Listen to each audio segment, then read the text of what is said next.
तो धर्म भाई, अपर्चर हो गया, आईएसओ हो गया, शटर हो गया, ठीक है, तीनों इंडिविजुअली हमने चीज़ें समझा दी हैं। तो क्या आप एक्सपोजर समझाएंगे कि ये तीनों चीज़ें कैसे एक साथ, जब इन तीनों को एक रेसिपी में डालते हैं तो वो कैसे बनता है, मतलब एक्सपोजर क्या होता है, आप सब लोगों को बताएंगे क्या वो? हाँ, एक मिनट बताता हूँ, रखो। तो धर्म भाई विकिपीडिया पे चेक करके बताने वाले हैं आपको। बताते हैं भाई एक्सपोजर क्या होता है। भाई लोगों, एक्सपोजर होता है, विकिपीडिया खोला मैंने। In photography, exposure is the amount of light per unit area the image plane illuminance times the exposure time reaching a photographic film और electronic image sensor as determined by the shutter speed, lens, aperture and scene luminance. ठीक है, चलो कोई बात नहीं, ऐसे तो भाई समझ में आ गया। तो संजीव भाई चाय पियोगे? हाँ, चाय बनाइए। हाँ, तो पहले चाय पीते हैं, फिर देखते हैं एक्सपोजर क्या होता है। हम अपने तरीके से बताते हैं कि एक्सपोजर होता क्या है।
ठीक है, नॉट बैड। हाँ, तो धर्म भाई, अब धर्म भाई आपको एक्सपोजर के बारे में बताएंगे कि एक्सपोजर हमारी भाषा में, आसान हिंदी भाषा में एक्सपोजर क्या होता है। ठीक है, तो धर्म भाई आप बताइए, हम जाते हैं कैमरे के पीछे। ठीक है, चलो ओके। पिछले सेशंस में आपने ऑलरेडी अपर्चर, शटर, आईएसओ इन सबको देखा है, तो हम एज्यूम करके चल रहे हैं कि आपको ये सब चीज़ें अच्छे से आ गई हैं, क्योंकि एक्सपोजर के लिए आपको इन तीनों की ज़रूरत पड़ेगी। तो अगर आपने किसी को मिस किया है इनमें से, तो आप पीछे जाके पहले उन एपिसोड्स को देखें, प्रैक्टिस करें, और जब वो तीनों समझ में आ जाए तभी आप एक्सपोजर वाले लेसन पे आएँ। आम फोटोग्राफी के भाषा में अपर्चर, शटर, आईएसओ इन तीनों के सेटिंग के बाद जो भी लाइट आपके सेंसर पे आ रही है वही एक्सपोजर है।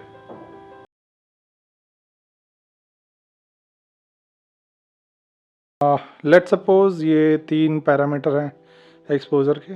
ये है शटर, ये है अपर्चर और ये है आईएसओ। तो चलिए एक्सपोजर समझने की कोशिश करते हैं। एक सीन में एक्सपोजर जो है आपको लेट्स सपोज इतना होना चाहिए, ठीक है। और अपर्चर आपने, यानी कि आपने बहुत नैरो खोला है, लेट्स सपोज f16 है, तो थोड़ा सा लाइट गया, ठीक है। अब आपको ये एक्सपोजर पूरा भरना है, ठीक है। तो आप क्या करेंगे, शटर स्पीड से ज़्यादा लाइट आनी चाहिए, यानी कि शटर स्पीड कम कर देंगे, यानी कि लाइट ज़्यादा आ रही है शटर स्पीड से, जैसे लेट्स सपोज 1/30। उसके बाद भी उससे नीचे ले जाएंगे तो आपका शेक हो जाएगा, तो आप क्या करेंगे, बचे हुए उससे आईएसओ बढ़ा देंगे, तो ये आपका एक्सपोजर, परफेक्ट एक्सपोजर आ गया। पहले लेते हैं, सबसे पहले ऐसा सीन लेते हैं जिसमें कम लाइट चाहिए। ये सीन उस तरह से हो गया जैसे कि अंधेरी रात में आप किसी की फ़ोटोग्राफ लेने की कोशिश कर रहे हैं, तो उसमें आपको कम लाइट चाहिए होगी। तो इसमें देखते हैं, थोड़ा सा शटर डलेगा, थोड़ा सा अपर्चर डलेगा और आईएसओ डलेगा थोड़ा सा, तो ये हमारा एक्सपोजर भर गया, तो ये हो गया छोटे सीन के लिए। अब देखते हैं एक और सीन। लेट सपोज आप स्नो में किसी की फ़ोटो लेने की कोशिश कर रहे हैं, तो उस वक्त में आपको एक्सपोजर ज़्यादा चाहिए होगा, ठीक है। अंधेरे में फ़ोटो खींचते हैं किसी की तो एक्सपोजर कम रहेगा, और बहुत ज़्यादा लाइट में किसी की फ़ोटो खींचते हैं तो एक्सपोजर ज़्यादा रहेगा। तो इसमें शटर, अपर्चर और आईएसओ की वैल्यू ज़्यादा रहेगी। तो इसमें शटर स्पीड डालेंगे थोड़ी सी, थोड़ा सा अपर्चर डालेंगे और थोड़ा सा आईएसओ डालेंगे।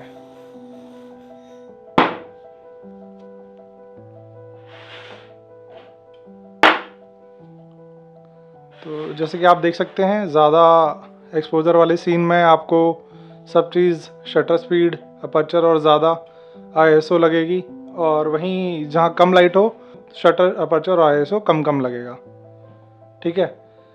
और आप देख सकते हैं कि पूरी कटोरी भरने के लिए, यानी कि पूरा एक्सपोजर करने के लिए, आपको अगर एक चीज़ आप कम कर रहे हैं तो दूसरी चीज़ आपको ज़्यादा डालनी पड़ेगी। शटर स्पीड से अगर लाइट कम आ रही है तो आपको अपर्चर ज़्यादा डालना पड़ेगा, ज़्यादा लाइट आनी चाहिए अपर्चर से, और उसके बाद अगर कुछ बच जाए तो आपको आईएसओ रखना पड़ेगा।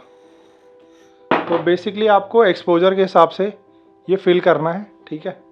तो अगर एक चीज़ कम डाली है तो दूसरी चीज़ ज़्यादा होनी चाहिए, और शटर और अपर्चर दोनों मैक्सिमम आपको यूज़ कर लिए हैं, फिर भी अगर नहीं हो रहा है, लाइट फिर भी कम आ रही है, तो आपको आईएसओ बढ़ाना पड़ेगा।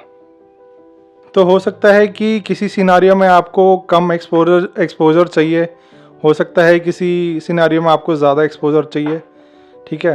तो सिचुएशन के हिसाब से आपको शटर, अपर्चर और आईएसओ सेलेक्ट करना पड़ेगा, और अगर एक की वैल्यू कम रखी है तो दूसरे को बढ़ाना पड़ेगा, ठीक है। और अगर शटर और अपर्चर दोनों करने के बाद भी नहीं हो रहा है तो आपको रेस्ट ऑफ द आईएसओ से भरना पड़ेगा। अगर ये तीनों करने के बाद भी नहीं होता है तो आपको एक्सटर्नल लाइट की ज़रूरत पड़ेगी। As simple as that.